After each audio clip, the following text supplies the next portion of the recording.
श्रीमती मोरी देवी तापड़िया कन्या महाविद्यालय जसवंतगढ़ के इस यूट्यूब चैनल पर आपका हार्दिक स्वागत और अभिनंदन करता हूँ। मैं प्रवक्ता हनुमान शर्मा आपको हिंदी साहित्य की क्लास में ले चलता हूँ। आज हम काव्य दोषों की जो प्रकार है हमारी जो चर्चा चल रही है पिछले 2-3 वीडियो से, तो काव्य दोषों के जो प्रकार भाग 5 में हम आज अधिक पदत्व दोष के बारे में चर्चा करेंगे। कल हमने अश्लीलत्व और क्लिष्टत्व दोष के बारे में चर्चा कर ली है। आज प्यारे विद्यार्थियों अधिक पदत्व दोष के बारे में हम पढ़ लेंगे। अधिक पदत्व दोष का अर्थ क्या होता है? नाम से स्पष्ट होता है कि जिस पद में अधिक शब्दों का प्रयोग कर दिया जाए, अनावश्यक शब्दों का प्रयोग कर दिया जाए तो वहाँ अधिक पदत्व दोष आ जाता है काव्य में। तो इसकी परिभाषा के रूप में हम देखें,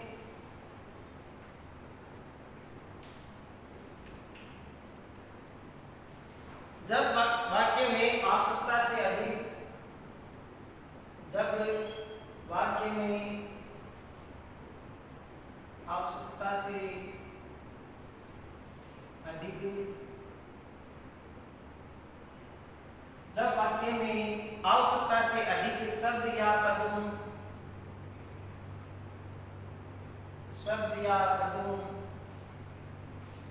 का निरर्थक प्रयोग होता है,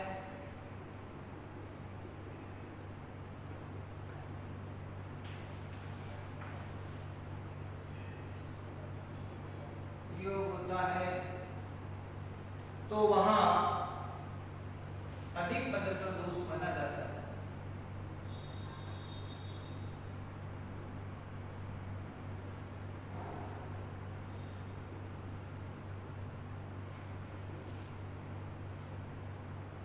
माना जाता है।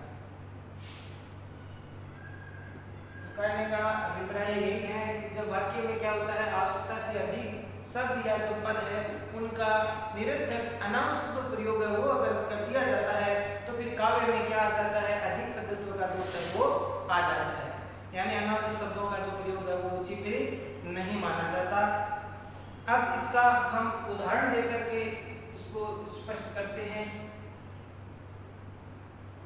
इसका उदाहरण देखिए, साक्षी है गिरी धवल हिमाचल, साक्षी है गिरी धवल हिमाचल,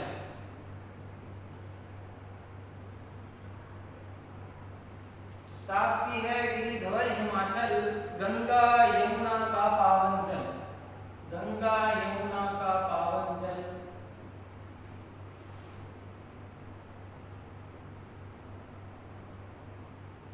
तो अब इस पद में अगर हम देखें तो जो हिमाचल शब्द है और इसके आगे गिरी शब्द है, यहाँ पर अधिक पदत्व दोष है। क्यों? क्योंकि हिमाचल, गिरी के बाद हिमाचल शब्द का प्रयोग किया तो गिरी का अर्थ भी पर्वत होता है और हिमाचल में भी अगर इसको संधि करके देखते हैं तो हिम धन अचल, अचल का अर्थ भी पर्वत होता है।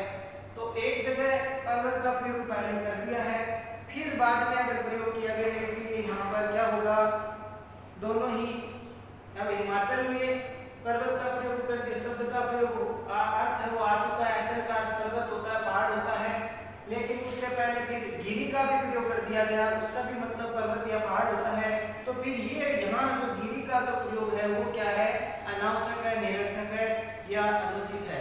तो इस प्रकार से पहले विद्यार्थी आपको समझ में आ गया होगा कि इसमें एक दो जगह पर्वत का प्रयोग कर दिया या इसी में ही पर्वत शब्द की स्पष्ट जो भाव वो आ जाते हैं, फिर यहाँ पर ये गिरी शब्द लगाना अनावश्यक है।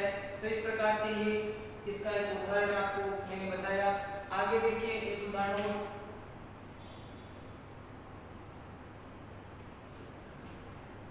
कि तुम निज स्वरूप में, तुम निज स्वरूप में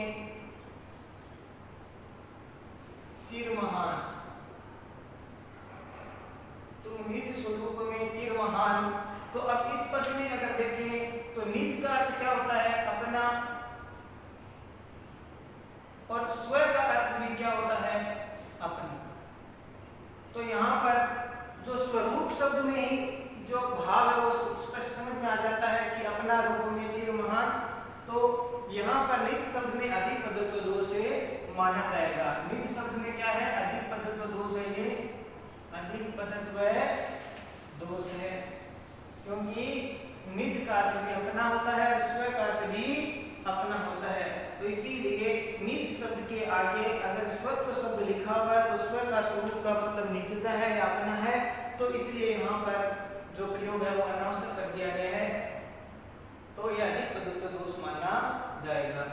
एक उदाहरण और देखिए, मन मेरा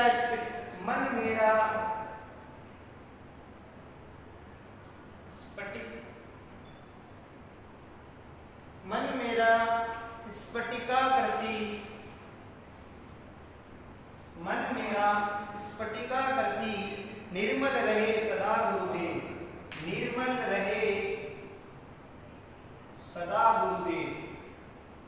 तो इस पद में अगर हम बात करें तो स्फटिका आकृति शब्द का जो प्रयोग किया गया है, स्फटिक का अर्थ हो गया स्फटिक मणि, स्फटिक मणि के समान निर्मल, स्वच्छ,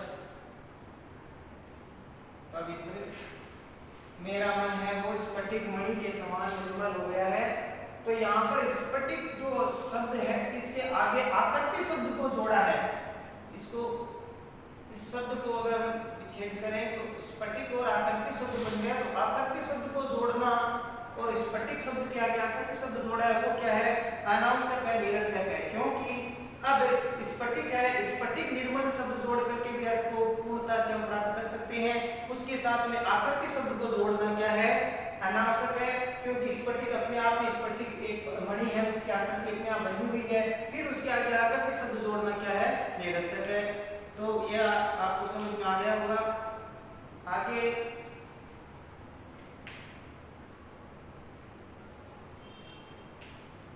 लिपटी पुहुक पराग में, लिपटी पुहुक पराग में सनी स्वेद मकरन, मकरन। तो अब इस पद में भी अगर हम बात करें पुहुक और फिर आगे पराग शब्द लिखा है, तो पुहुक का अर्थ क्या होता है, पुष्प या फूल हो गया। अब फूल का पराग, पराग फूलों का ही होता है, इसीलिए यहाँ पर पराग शब्द अगर लिख दिया तो फिर पुहुक की लिखने की आवश्यकता नहीं है, क्योंकि पराग है वो फूल का ही होता है। तो पुहुक शब्द में क्या है, यहाँ पर अधिक पदत्व दोष है, अधिक पदत्व दोष है,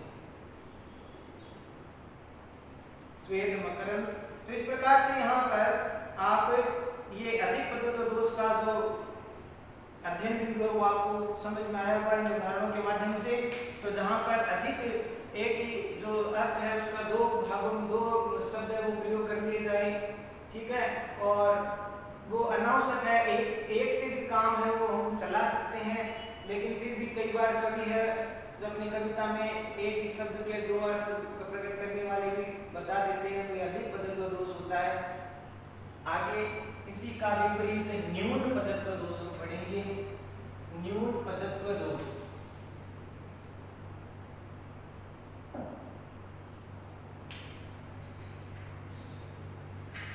न्यून पदत्व दोष,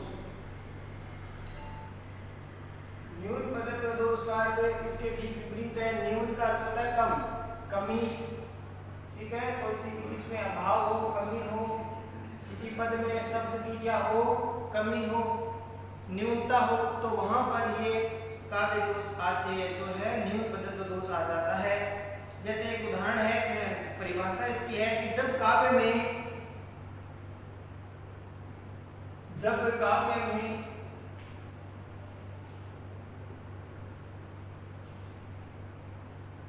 अर्थ ग्रहण करने के लिए,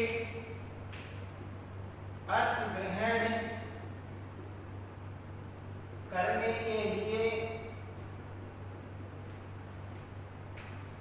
एक या उससे अधिक शब्द, एक या उससे अधिक शब्द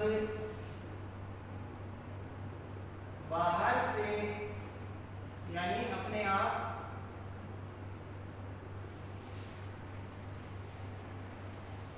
जोड़ने की आवश्यकता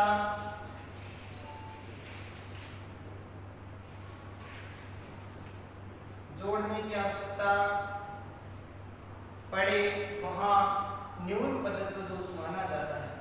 पड़े वहां न्यून पदत्व दोष माना जाता है। तो इसमें कि काव्य में अर्थ की हमारा जो इच्छित अर्थ है, जो वांछित अर्थ है, उसकी प्राप्ति अगर हमें करनी है तो उसके लिए हमें उस काव्य में या उस वाक्य में हमें अपनी ओर से भी शब्द है वो जोड़ने पड़ेंगे, तब जाकर के उसका अर्थ हमें स्पष्ट रूप से समझ में आएगा। इसीलिए यहाँ पर क्या होगा कि शब्द की कमी रह जाती है। ठीक है, तो यहाँ पर न्यून पदत्व दोष माना जाता है, यानी वाक्य रचना में किसी शब्द की कमी रह जाए और उससे जो इच्छित जो अर्थ है, आपका वांछित जो अर्थ है, अभिष्ट जो अर्थ है वो प्राप्त नहीं होता। अगर वो नहीं लगाएंगे तो आपको इच्छित अर्थ प्राप्त नहीं होता। वो शब्द आप अपनी ओर से जोड़ेंगे तभी अर्थ है वो आपको पूर्ण मिलेगा। इसीलिए यहाँ पर ऐसा अगर कोई कमी हो शब्द की तो वहां पर न्यून पदत्व दोष माना जाता है। अब इसका एक उदाहरण देकर हम समझेंगे।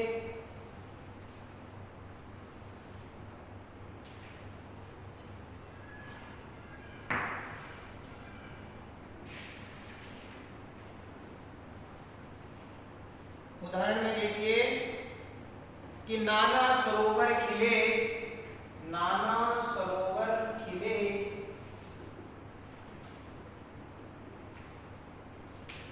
नव पंकजों को, नव पंकजों को,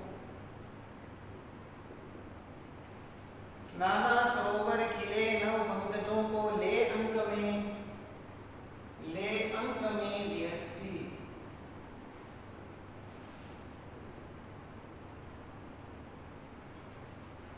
व्यस्ति मन मोहते थे।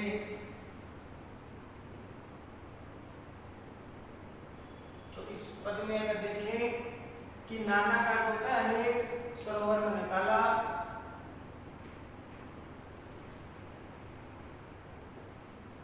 नव पर नए, पंकज में कमल, अंक में मैंने गोद में या हाथ में जो भी है, लेकर के व्यस्ति मन हंसती है, प्रसन्नचित होती है, मन को मोहने वाले, मन को मोहते हैं, मन को मोहने वाले। तो यहाँ पर इस पद में अगर देखें तो नाना जो सरोवर है वहां आपको आगे अर्थ इसको प्राप्ति करने के लिए आपको बीच में क्या शब्द जोड़ना पड़ेगा? में शब्द की यहाँ पर कमी है, में शब्द को जोड़ना पड़ेगा, नहीं तो इसका नाना सरोवर यानी अनेक तालाब है, अनेक तालाब जो नए पंकजों से, कमलों से खिले हुए हैं। तो यहाँ पर सरोवर में, नाना सरोवर में खिले नव पंकजों को, ले अंक में व्यस्ति मन मोहते थे। तो ये यहाँ पर अर्थ आना चाहिए। तो इस पद में सरोवर या तालाब के बाद में शब्द की क्या है? कमी है। तो सरोवर के बाद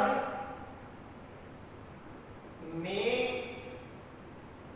शब्द की कमी है, इसीलिए यह न्यून पदत्व दोष माना जाएगा। ठीक है, एक इसका दूसरा उदाहरण दे दीजिए।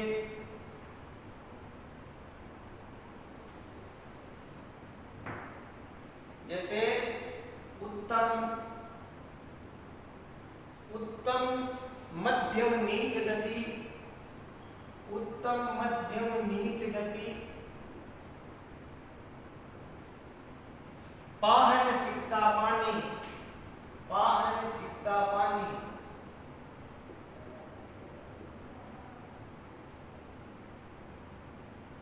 पानी,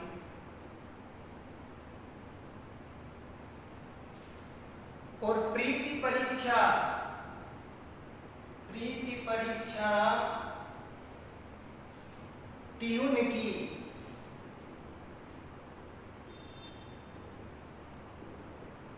और बेर वीतिक्रम जानी।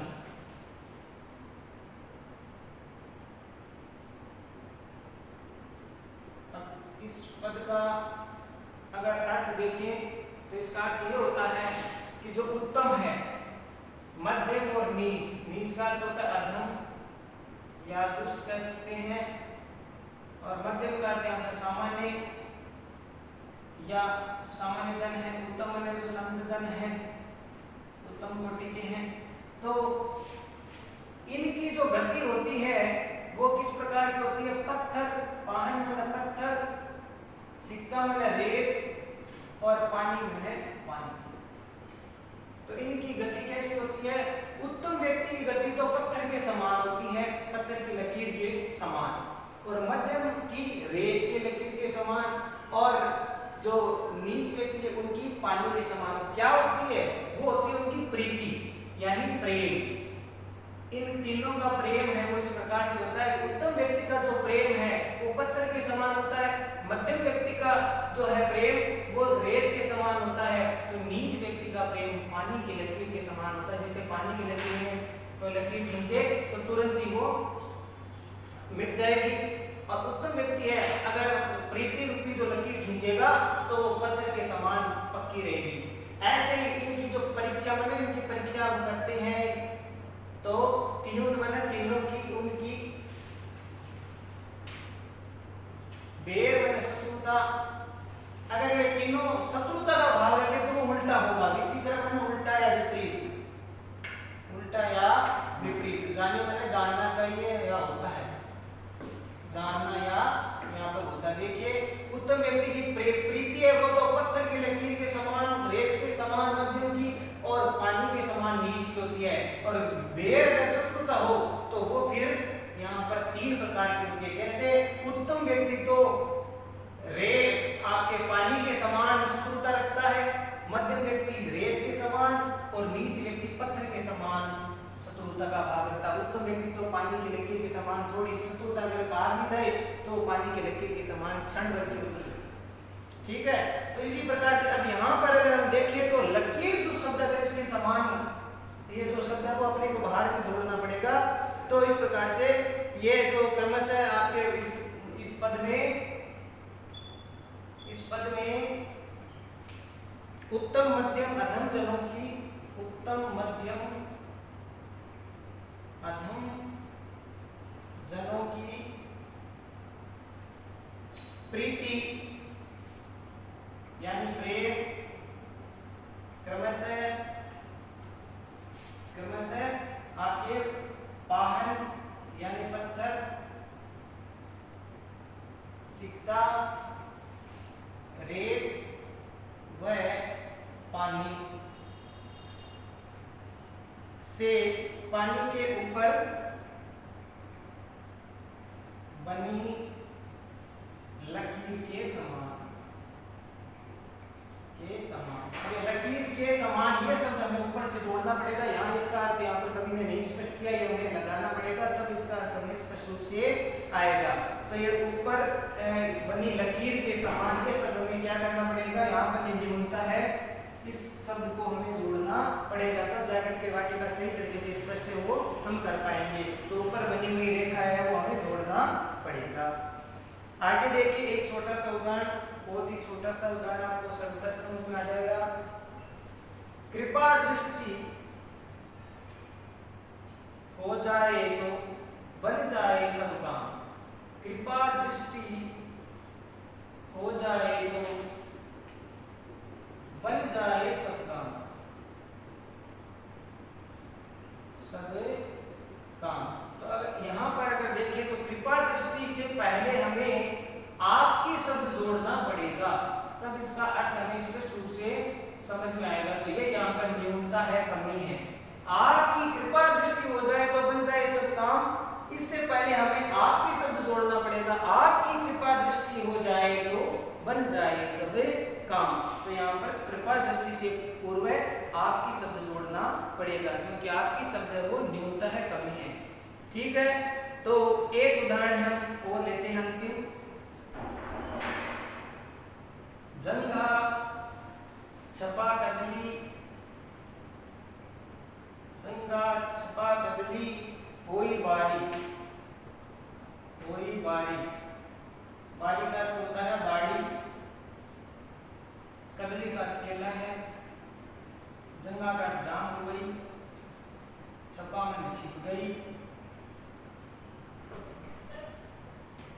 ठीक है, तो इस प्रकार से यहाँ पर जंगा के जो सामने शब्द है वो हमें जोड़ना पड़ेगा। जंगा के सामने केला भी चुप करके बाड़ी में चला गया। इस प्रकार का अर्थ हमें इसमें लेना पड़ेगा। सामने शब्द है, इसको हमें ये जोड़ना पड़ेगा इस उदाहरण में।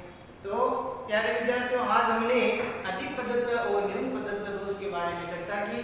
शेष जो अगला जो अपने काव्य दोष है, आपके दुष्कर्मत्व दोष है, पुनरुक्त दोष है, वो हम अगले वीडियो में पढ़ेंगे।